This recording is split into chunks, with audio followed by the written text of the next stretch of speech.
இந்த ட்ரெயின்ல பஸ்ல எல்லாம் பிக் பாக்கெட் அடிப்பாங்களா, அவங்களுக்கும் இந்த ஸ்விக்கி ஜொமேட்டோ மாதிரி கம்பெனிக்கும் என்ன டிஃபரன்ஸ் அப்படின்னா, இந்த ட்ரெயின்ல ரயில்வே ஸ்டேஷன்ல எல்லாம் திருடுறவங்க உங்களுக்கு தெரியாம திருடுவாங்க. நீங்க ஏமாறுறீங்கன்னு உங்களுக்கு தெரியாம நீங்க ஏமாந்து போவீங்க. உனக்கு நிறைய விஷயங்கள் தெரிஞ்சிருக்குப்பா. இப்படி நினைச்சுதான் இந்த கெஃபே அமுதம் அப்படின்னு ஒரு ரெஸ்டாரண்ட்டுக்கு போனேன் இங்க பெங்களூர்ல. ரொம்ப நல்ல ரெஸ்டாரண்ட்ல எந்த தப்பும் இல்ல. நல்ல இந்தியன்ஸ், வெரி குட் ஃபுட், டேஸ்டியான food and above all extremely reasonable pricing. விலை ரொம்ப கம்மியா இருந்தது, எல்லாமே நல்லா தான் இருந்துச்சு. இவ்வளவு டேஸ்டியான இந்த வெஜிடேரியன் மீல்ஸுக்கு இந்த ரெஸ்டாரண்ட் சார்ஜ் பண்ற பிரைஸ் வெறும் 99 rupees இன்க்ளூடிங் டாக்ஸஸ். சரி, இப்ப இதுல என்னதான் பிரச்சனை? டேஸ்ட் நல்லா இருக்கே, விலையும் கம்மியா இருக்கே, சரி மறுபடியும் ஒரு தடவை இதை சாப்பிடுவோம் 2 நாள் கழிச்சு நான் ஆசைப்பட்டேன்ல, அதுதான் பிரச்சனை. இந்த வாட்டி ரெஸ்டாரண்ட் வரைக்கும் போவேனா, வீட்டுல உட்காந்தபடியே ஆர்டர் பண்ணலாம்னு சொல்லிட்டு ஸ்விக்கியில ஆர்டர் பண்ணலாம்னு ஓபன் பண்ணா 99 ரூபாய்க்கு கெஃபே அமுதம்ல நான் சாப்பிட்ட அதே மீல்ஸ் உடைய ஸ்விக்கி பிரைஸ் எவ்வளவு தெரியுமா?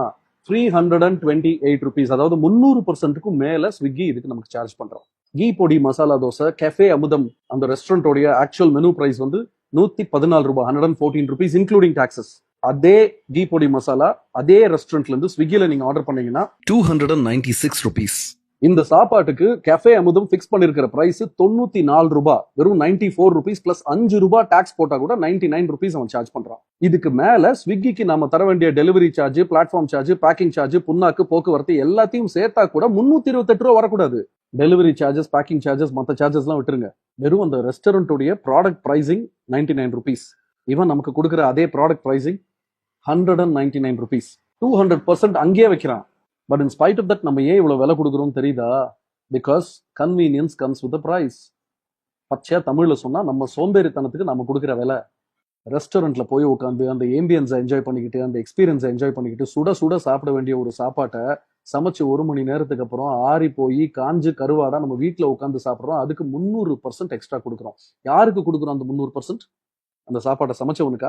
அந்த சாப்பாட்டுல இன்வெஸ்ட் பண்ணவனுக்கா? இல்ல மழை வெயில்னு பார்க்காம நமக்காக கஷ்டப்பட்டு அதை தூக்கிட்டு வரான ஒரு டெலிவரி எக்ஸிகியூட்டிவ் அவனுக்கு கொடுக்குறோமா? இல்ல.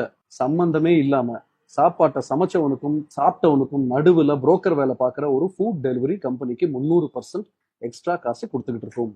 ஃபுட் டெலிவரி பண்ற அந்த டெலிவரி சார்ஜஸ் வந்து 79 rupees போட்டிருக்கான். ஆல்மோஸ்ட் 80 rupeesனு வச்சுக்குவோம். இந்த 80 ரூபாய் டெலிவரி பண்ற எக்ஸிகியூட்டிவ்க்கு முழுசா போகுதானா? இல்ல. ஸ்விக்கி பண்ணிக்கிட்டு இருக்கிற இந்த அநியாயம் அந்த ரெஸ்டாரண்டோடைய ஓனர்ஷிப்புக்கு, மேனேஜ்மெண்ட்டுக்கு தெரியுமா அப்படின்னு கேட்டா தெரியாது. இந்த மாதிரி 100% 200% பிரைஸ் இன்க்ரீஸ் பண்ணுவேன்னு அவங்க எங்ககிட்ட சொல்லவே இல்லையே. This is news to us. இந்த மாதிரி அவங்க பண்ணக்கூடாது அப்படின்னு அந்த ரெஸ்டாரண்டோடைய மேனேஜர் என்கிட்டயே சொன்னாரு. நீங்க கெஃபே அமுதம்ல இருந்து ஆர்டர் பண்ற ஒரு தோசையோ சப்பாத்தியோ வாட் எவர், அது அந்த கெஃபே அமுதம்ல இருந்தா உங்களுக்கு வருது அப்படிங்கிறதுக்கு உங்களுக்கு என்ன கேரண்டி? இதுல எத்தனை ஸ்கேம், எத்தனை ஃப்ராட் நடந்துட்டு இருக்கு தெரியுமா ஸ்விக்கில? இதை பத்தி நாளைக்கு பேசுறேன். பேஜை ஃபாலோ பண்ணிக்கோங்க.